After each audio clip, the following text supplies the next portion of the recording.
खुलुमबाय आं दुफां बर' इउपिपिएलनिसि मोनसे मेसेज दावरावा जाबाय थादों नङा होमबा सैथोखौ बुंनायाव मालाबा गिया मालाबा फावसयनाय नङा गोरोन्थि आंनिबा आं साजा लागोन जेल जागोन बेवहाय आं फावसया आरो नंखायबो बुंनाय नङा दिनै गाज्रि मुं मोनोब्ला इउपिपिएलआ बांसिन रंगुल बर'नि थाखाय मोनगोन आरो गासैबो रंगुल बर'नि थाखाय जाजोबदों नङा होमबा बेखौ बयबो हमनो हाबाय थांनाय जे बड'लेण्ड इउनिभार्सिटियाव इलेक्शनाव जे देबरगावआव जानाय जाथाय बेवहाय आंनिबो इनभल्भ दंमोन आरो बेवहाय आं सोरनि डिरेक्शनजों सोरनि थिननायाव थांदोंमोन मा खामानि मावदोंमोन एभ्रिथिं जुदि गासैखौ बुंफोरनानै होजोबनांगौब्ला आङो दा मोनानि गेजेराव बुंफोरनानै होजोबगोन बुंफोरलायजोबनोबालाय माथो नङा होमबा बुंफोरजोबलायदो नङा होमबा आंबो बुंफोरना होजोबलायनोसै नङा होमबा बेयावलाय माखौथो गिनो साजाया सोरनि उनाव लानोसै नङा होमबा गोरोन्थिया सोरनि नङा होमबा बेवहाय मिथिलांजोबगोन खुला खुलि खैला मैलायाव बेरायफैदों न'आव ओमफ्राय न' माने आंनिथ' न' नङा नालाय बे बिबोनांनिसो फिसालनि न' ओमफ्राय फैदों बेरायफैदों दान्दिसे मेन टपिक थांनायनि सिगां एसे नायलाबायनायनि थारमाने बाथ्राया जाहैबाय मा मैला जाजोबथारबायलै माथो ओरैबो जेरैबो मैला जाजोब्बाय खोन्थाजावथारला दाउ मानैसो दङ ओमफ्राय बर'दिननि ख्रिस्टमासनि अमा एबारावहाय सोर जानो गोसो फैनो हागोन ख्रिस्टमासावहाय दै एडभान्स खोन्थाहरनाय जाबाय थ' बाथ्राया जाहैबाय मा एपिपिनि दैदेनगिरिफ्रा एपिपि आफादखौ मानो दानाय जादों नङा होमबा राजखान्थि दोलोखौ बेनि सायावसो माखासे बाथ्राखौ जों खोनाबाय थादों बयबो दैदेनगिरिफ्रा बुंलायबाय थादों जे ओरैबायदि एपिपि आफादखौ दानो नाङामोन बा माबा मोनसे खालामनो नाङामोन दाथ'नायनि सम नङामोन बेफोरबायदि बुंलायदों नंगौ नंनायालाय दाथ'नो नाङामोन बा माबा मोनसे खालामथ'नो नाङामोन जे जोंनि भटआथ' गावस्रानाय नालाय दा लासै जों बिबारखौ बिजेपिखौ सैया होनलायबाय थादों नाथायबा थाङै थुङै बिजेपियावनो गोग्लैहैफ्रामजोबो भटफोराबो थ' बेफोरथ' आरो गावबा गावनिसो खोथा जाहैबाय होनाय मानायफ्रा एपिपिनि सासे दैदेनगिरि नङा होमबा मैया ब्लक कमिटि ना माबा माबि कमिटि आंबोथ' मिथिलायलाङा बेफोरखौ दाहैनो जाहैदों जायफोरा बुंदों दिनैनि दिनाव एपिपिखौ दानाङा होननानै नाथायबा बेखौ दानायनि गोनांथिया जाहैबाय मा बेफोरबायदियावसो खुलायै खेंफोरथिखौ होनायबो जादों जाय एपिपिनि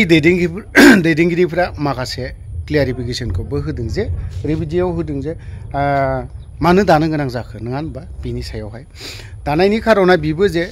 जाय खुंथायाव थानाय 5 बोसोर बै बेक्तिफ्रा एनडिएफबिखौ लानानैनो खुंथायाव थादोंमोन नाथायबा बिसोर बेक्तिफ्रा मा जेबो खालामनानै होआसै नङा होमबा दा खारन दिनै जेलनिफ्राय उदां जागोन होनदोंमोन बेखौबो खालामनो हायासै जायफ्रा दिनैहाय सान्थि गोजोनै थानो मोनफैदों नंगौ थिग दिनै बिदा फंबायखौ सोरबाखौ लोगो मोनाखै मोनफैदों सोरबाया दिनै गावनि बिसिखौ लानानै ओंखाम खबसे मोजाङै जानो हादों फिसाज्लाखौ खाथियाव लानानै ओंखाम खबसे बोथिसेब्लाबो मोजां जानो हादों नाथायबा फैनानै मा मोनखो दिनै मा जादों दिनै जोंनि बेखौनो बै बेक्तिफ्रा जा खुंथायाव थाग्रा दैदेनगिरिफ्रा बेखौनो लुबैदोंमोन नामा जे दिनै गोजोनखौल' जों आवरायनायखौ खोनाबाय थादों नङा होमबा माखासे बाथ्रा बुङोबा गोलाव जाबावगोन गोलाव खोथा ओंखारबावगोन जों बे एपिपि आफादनि सासे दैदेनगिरि मा फोरमायखौ जों एसे खोनासंनानै लानि गासैबो बड'लेण्ड हालामनि पर्टेल निउसनिसिम गिबियावनो गोजोननाय आरो खुलुमनायखौ बावहरग्रोनाय थाबाय आरो नैबे जिथु भैरबखुन्द ब्लकनि सिङाव सफनगाव प्राइमारिखौ दिनै दाफुंदों बे दाफुंनायावहाय उदालगुरि एपिपिनि डिस्ट्रिक्ट कमिटिनिफ्राय जोंखौ बे प्राइमारिखौ दाफुंनो थाखाय बिथांमोना खावलायहरदोंमोन आरो खावलायनाय लेखायै जों गामि रायजो राजाखौ जायबायदिखौ नांगौ बायदि बेफोरबायदिनिसिम जोङो थांनानै दिनै मोजाङै जों सावरायलायनानै रायजो राजाखौ जोङो हांख्रायदोंमोन आरो हांख्रायनाय लेखायै जोंनि जेसेबां गामि दरफानिफ्राय साफा सानै जोङो लिंदोंमोन बिनिख्रुइ बांसिन जोंखौ दिनै सापर्ट होनो थाखाय दिनैनि बे प्राइमारि दाफुंनायाव रायजो राजाफ्रा बाहागो लाफैदों आरो रायजो राजानिसिम आंनि भैरबखुन्द हालामनि रायजो राजानिसिम आरो जोंनि भैरबखुन्द ब्लकनि सिङाव थानाय सफनगाव प्राइमारिनि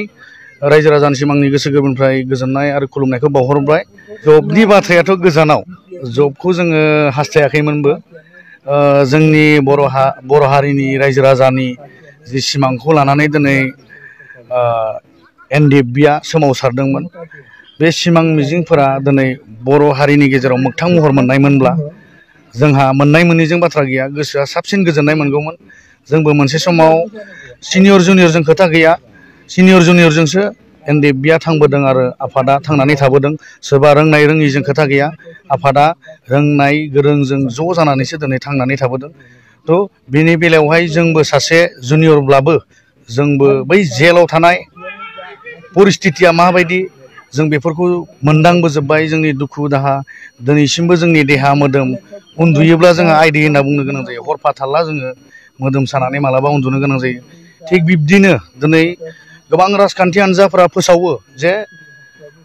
इलेक्सन बोथोर फैयोब्ला आमुखखौ बख'गोन, रन्जन दैमारि सारखौ बख'गोन, लोगोसे गोबां बेजों लोगोसे थाफानाय जेलाव थानाय एनडिएफबिफोरखौ बख'गोन होनना बुङो।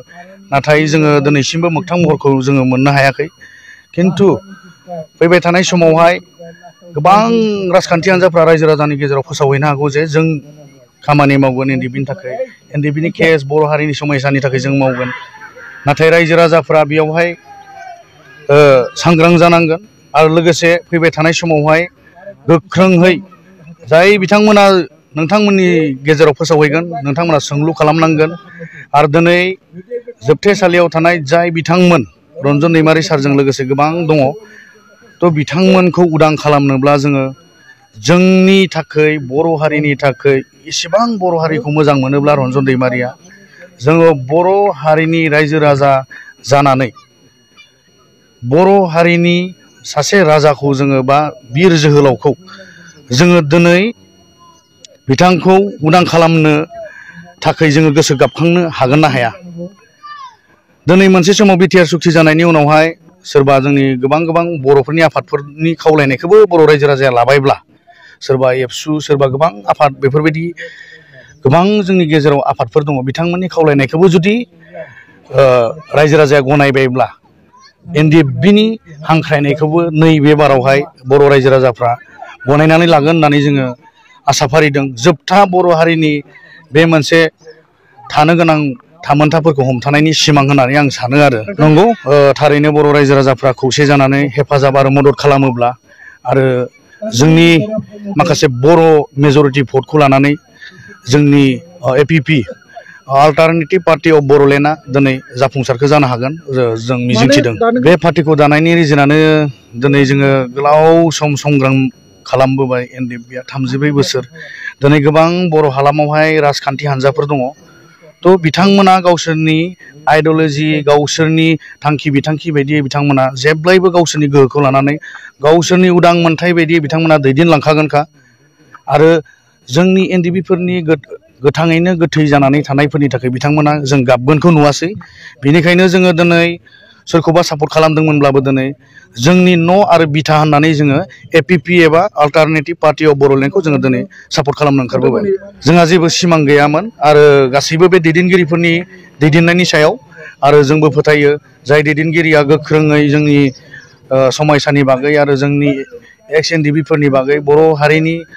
थामोनथानि थाखाय, बर' हारिनि थांना थालांनायनि जि सिमां, जा सिमांखौ लानानै, जि जौगाथायखौ लानानै जाय पार्टिया, जाय दैदेनगिरिया मोजां मावलांगौमोन, बे पार्टिखौ बा बे दैदेनगिरिखौ जों सापर्ट खालामलांगोन अरायसम होनना जोंहा गोसो सिङाव अनसायनाय एबा जोंहा थांखि बिथांखिफोर दङमोन। नाथाय दिनै गासिबो फेलें, जोंहा फोथायनाय गैलिया। बेनिखायनो एपिपि जि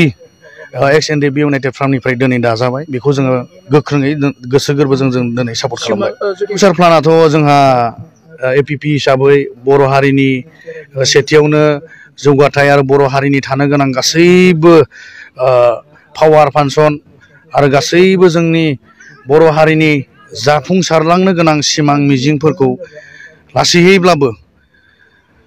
दिनै एसे गाबोन एसेब्लाबो बर' हारिनि समायसा जा जेंनाफोरखौ बोस्रांलांनायाव अरायसम बे एपिपि हान्जाया बर' जाथिनि थाखाय खामानि मावलांगोन आरो बर' रायजो राजाफ्रा अनसायगोन होननानै जों मिजिंथिदों। आरो इयुननि समावहाय गासैबो जोंनि एपिपि आरो जोंनि एपिपिखौहाय गासैबो सापर्ट खालामफैगोन आरो गासैबो लाइमोन आरो सेंग्रा सिख्ला गासैबो जेन बिबान लानानै गावनि न'खर होननानै गासैबो ओंखारबोनानै खामानि मावलायो, आं बेखौ मिजिंथिदों। आरो जोंबो गोख्रोङै सापर्ट खालामलांगोन जोंहा मोनजानाय मोननायजों जोंहा सिमां गैलिया खारन जोंहा थांना थालांनायनि मोन्थाय इयुन जोलैया जेन बर' होननानै जोंहा गाबज्रिलांनो हायो